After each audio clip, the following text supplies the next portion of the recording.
Foreign officials are pleading with the U.S. to stop the rise of the surging dollar.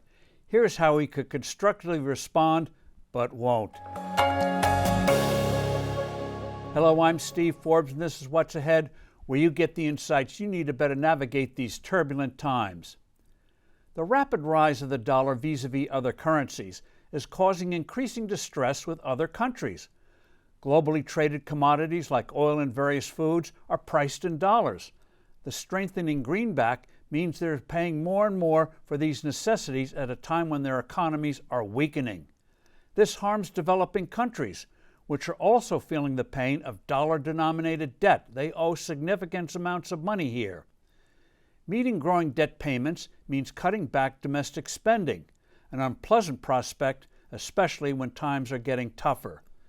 Numerous non-U.S. companies are also burdened with debts denominated in dollars. The dollar's strength is disrupting trade, as exporters and importers find actual payments and receipts are not what they had anticipated.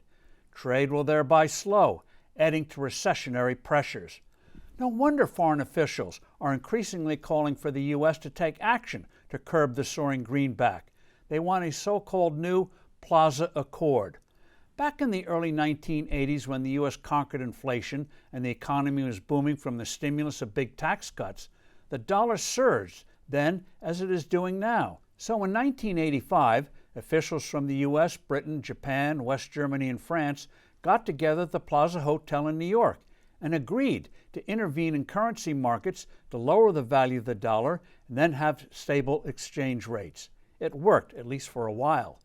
Today, the Federal Reserve and the Biden Treasury Department respond to the idea of a new Plaza Accord with no way. Rising interest rates, they say, are needed to fight inflation. The strong dollar means, at least initially, cheaper import prices, a good thing with inflation-angry voters going to the polls in a few weeks. Too bad for such a response. The Bidenites are blowing an opportunity to both curb inflation and significantly lessen the severity of a global slowdown in U.S. recession. Contrary to the Fed, the cure for inflation is not engineering a recession, but rather stabilizing the value of the dollar. The big mistake of the 1985 Plaza Accord was not following through and establishing an updated Bretton Woods international monetary system. Under Bretton Woods, the dollar's value is fixed to gold and other currencies are fixed to the dollar.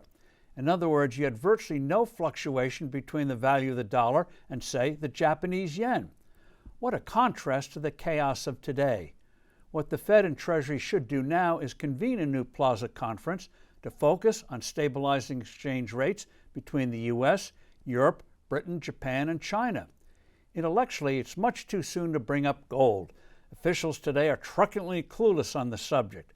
But to have monetary policies focused on keeping exchange rates stable rather than orchestrating unnecessary recessions would be absolutely splendid. I'm Steve Forbes. Thanks for listening. Do send in your comments and suggestions. I look forward to being with you soon again.